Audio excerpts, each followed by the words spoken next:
In this interview, we hear from Jodie. She's 25 years old, living in Brooklyn, New York. She's a sixth grade humanities teacher. She shares what it's like to be a teacher in both a public and private school setting. Let's get started. Hi, Jodie. Thank you so much for joining me. I'm very excited to hear about your career as a sixth grade humanities teacher. Hi, Bridget. Thanks for having me. Awesome. So can you tell me a little bit about your background in education? Yeah, I graduated from Binghamton University in 2016 with a degree in history. And then I moved on to a teacher prep program where I earned my master's in teaching at Brown University and graduated in 2017. Awesome. And how did you always know you wanted to become a teacher, or is it something you kind of discovered when you were in college? How did that work for you? It's funny because there's actually a notebook that I still have from when I was in middle school. And I wrote a list of possible careers that I would like when I grew up. And teacher is on that list. And I think a part of me always wanted to be a teacher, but was excited about anything else that I could explore. And by the time I was getting to that point, I think I just really knew that I wanted to teach. That's awesome. So was it in undergrad or grad school that you kind of decided what area of teaching you would like to specialize in? Or can you teach generally and you just selected this for the time being? It was in undergrad. Since I was studying history, I was learning and looking into a lot of parts of our own history education where they might have fluffed up the story a little bit, and then started uncovering it and thinking, how would it be appropriate to teach it the way that I am seeing history now without possibly scarring students? And so I knew that it was history. And so I went into grad school knowing that I was going to become a social studies teacher. I just happened to work in a school where if you teach social studies, you also have to teach English now. Oh, okay. Very cool. And then how did you discover what grade level was your jam? What did you like the best? I student taught seventh grade. Okay. And I absolutely loved it. And whenever I did have to interact with high schoolers, I didn't feel as connected. Okay. And so my first year out of grad school, I actually did teach high school. And I already knew walking in that I didn't want to do it, but I said, okay, they're offering me a job. Who am I to say no? And quickly realized it wasn't the right match. Mm-hmm. That's how I ended up back in middle school, and I really do love sixth grade. That's awesome. It's great that you were able to, recognize that it wasn't for you and then make a transition to something that you really enjoy. I think something that I have friends who have mentioned who are student teaching or going to be student teaching are apprehensive about is interacting with the teacher themselves and, kind of finding that balance between having that mentorship, but then trying things out on their own. Can you talk a little bit about your experience student teaching? Yeah, that is such a valid concern to have going into student teaching. I think I really lucked out getting an amazing mentor who has admitted to me before I came along that he was really apprehensive about a student teacher. But I think that it's all about communicating, and it really depends on how much that mentor teacher wants to give you freedom. Mm-hmm. Freedom with the curriculum and the lessons, and also how much freedom when you are teaching the lessons. Okay, very cool. I think on a more logistical aspect of going to school for teaching, how does the certification process work? It's state by state. Can you study in Rhode Island and teach in New York? How does that work? It is state by state, and some states have reciprocity. It was very complicated getting that degree in Rhode Island, but then knowing that I wanted to come back to New York.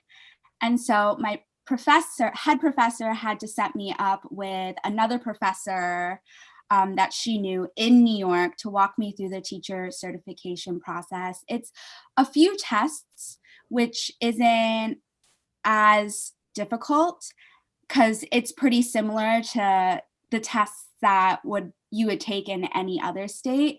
But in New York State, the most complicated thing that you'll have to do is an EdTPA, which is a whole portfolio with videos, sample lessons, sample work produced by students, and commentary that you write as the teacher. And along with the commentary, you're supposed to incorporate actual resources and books to support why you did what you did and why it's the right thing to do.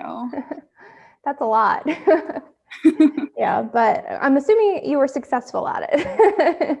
It felt like writing a whole other thesis, but I did miraculously get it done. All right. So would you recommend that if someone knows that they want to teach in a certain state, that they try to attend grad school in that state? Or do you not mind retrospectively that you went through that process? I think typically a lot of programs are going to recommend that you pick going to a school within the state that you want to teach, but I don't regret it. It was difficult, but I think that it was worthwhile. Okay, awesome. Can you speak a little bit to any differences or maybe even similarities between teaching in a public versus a private school setting? Absolutely. So when I student taught in a private school. And then my first year after graduating, I taught in a public school. To connect it to the state certifications, what's interesting is that for a lot of private schools, if you have that degree in teaching, they normally don't ask for a certification. And they're really going to ask you to be flexible and maybe teach some things that are outside of that comfort zone. And I think that's good. It pushes you, and it's a good role model for the students to see the teacher take on different roles that they're not always comfortable with. I think for myself, the biggest difference between working in a public school and working once again in a private school now is oftentimes the freedom that you get with the curriculum. And so there is a time limit for how much you need to cover. And that's a lot of pressure for public school teachers. And they're such superheroes for doing that. At the school that I'm currently at, you could take as long as you want or as little as you want on a certain kind of topic based on student interests. And at the end of the year, there is no standardized state exam. There is a test that they take to measure their growth and skills over the years, but it's not a test to see the teachers measuring up the teacher's performance and the student's performance, and then comparing them to other schools and states. Okay. That brings me to want to know, like, what is your process for creating a lesson plan? Can you give maybe like an example of a topic? An example of a topic. So right now, the students are learning about ancient Greece. Okay. And after ancient Greece, they'll learn about ancient Rome. And so I think of the things that they're most likely to remember years from now. And so a big project that they do is a Greek and Roman classical architecture project. Ooh. And so they're in the school's engineering lab, and they'll learn how to use some of those tools very safely. Saws and sandpaper and hammers and nails, and they'll research a certain structure. Maybe it's the Parthenon, maybe it's the Roman baths, and they'll get to work in a group and build it. That's very cool. Do you ever change what you're teaching or how you're teaching based on how students are reacting to the material you're presenting? Every single day, I feel like I'll say, this lesson last year worked really, really well. Based on how this year is going, I think I could tweak this. And then there have been moments where we have to just tweak a lesson when we walk into the classroom because it's a different mood that day. Gotcha. And then I guess, looping back a little bit to public versus private and evaluations of students, for teacher evaluations, how does that work for you? I think every school is different, but the first 2 years at my school, you will get a formal observation where you hand in a lesson plan ahead of time, and whoever is observing you, whether it's your department chair or a dean or maybe even the director of your division, will come in, observe you, and then another time it'll be more of a surprise observation where they say, I'm going to come in at some point during this week for just a couple minutes to see how class goes, impromptu coming in. And then there's always a debrief where you get to talk about some of the things you noticed went well during the observed lessons, some things that you wish went better, and what you would have done to make those things better, and overall your goals for the year. And then they'll write a review letter. Awesome. And even when that review letter, at least where I work, is written, you get to meet about it and get it revised if there are some things to be added on. And so I think a process like that sometimes feels very nerve-wracking and very threatening. And in a school environment where the culture is about growth, I think that you could feel nervous, but maybe a sense of comfort knowing that it's all to help you and help your students. It's hard to look at it that way, though, sometimes. No, I'm sure. I would be so nervous. I'd probably be stuttering and tripping all over myself. And you have no control over what the students will do during that. Speaking of which, do you have any information you'd like to share about maybe any misconceptions about the teaching field or things that have surprised you as a young professional? There's this saying that a lot of veteran teachers will say that's something along the lines of, don't smile until winter break. And that's just to like lay down the law with students. But that's the least natural thing for me to possibly do while working with kids. And I would say that all the teachers that I work with today disagree with that. But I did hear that a lot. And I think based on that, the best advice is just be natural. Don't try to force anything that isn't you, because I think that discomfort is quickly read by students of any age. Veteran teachers are probably teaching in a very different environment than when they first started out in their careers. How has dealing with changes due to COVID-19 been for you as a teacher? I always think of that question because I think to myself, 10 years from now, am I going to be really frazzled and confused over the new things that they're throwing at me? And I think it really depends on the kind of support the school gives you in taking on these new efforts to change and diversify and look to the future. I feel like I have a grip on the technology for teaching during this crazy time. And I think that what helps me is that sometimes you just accept that there's going to be a mistake. a glitch. And if you talk yourself through it and handle it really calmly, everyone thinks you still have it under control.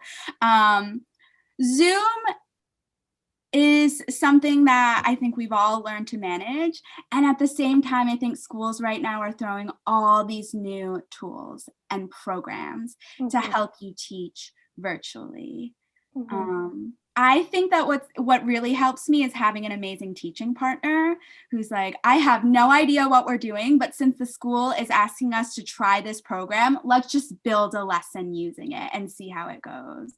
So just jumping headfirst into it. So a common theme that I've seen or experienced with people that I know teach is that the work-life balance can be a little bit challenging because typically, teachers are very passionate about what they do and they put in a lot of work outside of, the typical classroom hours. Can you speak to what your experience has been like? Yeah, teaching at a public school, my first year out of grad school, I think first year teaching, and then on top of that, a stacked course load to teach really made it difficult to go home and not do anything. Plus, if you have 100 students, when do you get all that grading done? Where I currently teach, I felt really fortunate because they give so many prep periods, in my opinion, to get things done planning wise with your partner or partners, or just sitting down to grade a couple things. I really feel like I was able to get enough done for prep periods to have a fun weekend. Right now, I imagine for anyone who is working anywhere, the work-life balance is extremely blurry. And I really feel that. Even after a day of teaching, it's not over because there's a lot of work to be done. And I've struggled with it. I think, though, to have a teacher friend who's like, oh, no, I'm not grading after 4 today. Absolutely not. Or just, it's the weekend. Why are you talking about work? It really helps to have friends and colleagues who don't really play into the grind culture of working these days.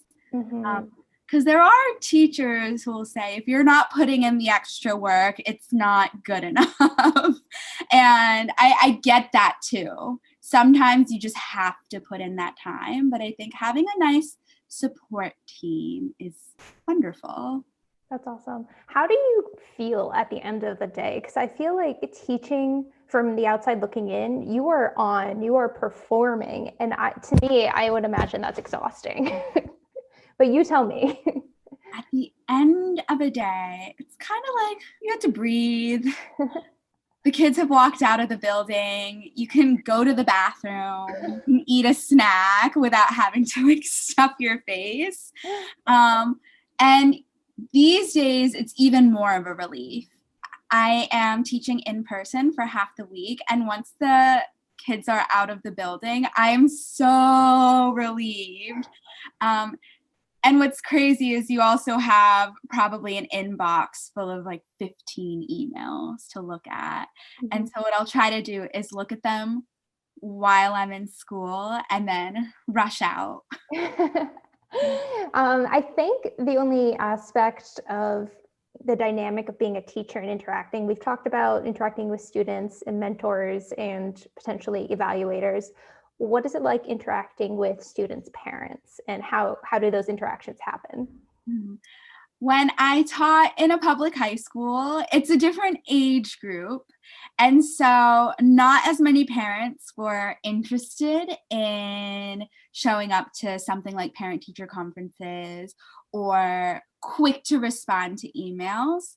Working in middle school, I think because of where they're at in terms of age, developmentally, how they're experiencing the world and school, and even their social, emotional, developmental stages and relationships with their peers, parents seem to be really involved. So if I send an email, I'll get a response within the same day. They all come to parent-teacher conferences.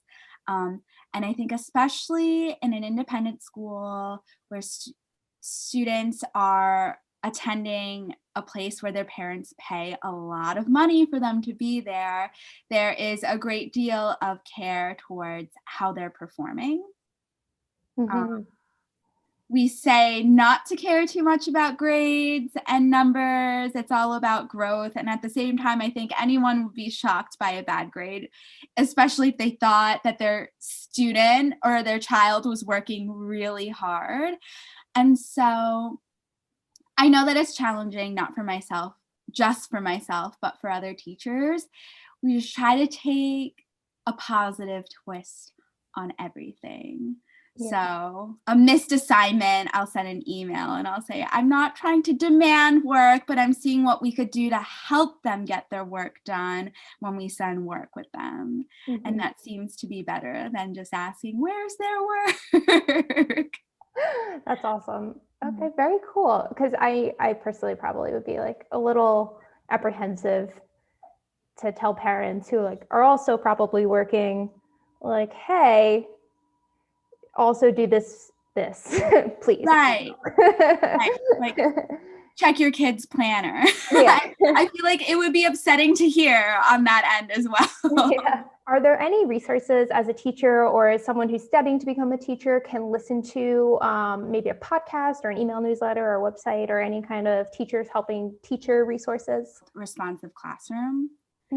They have so many books on like classroom management and relationship building with students. That's my favorite resource. It has nothing to do with the content itself, but like the art of teaching. Oh, that's great. That's perfect. Do you have any advice for maybe high school or college students that are like, yes, I want to be a teacher? I would say keep an open mind about the students that you would like to teach, the kind of school that you would like to teach at, and even the approaches that your future colleagues will take. And when you have that open mind, you'll learn so much more and be able to do so much more and grow just like you wish for your students. That's so sweet. Well, thank you so much for your time, Jodie. I learned a lot about what it's like to be a middle school teacher, and I hope everyone watching does too.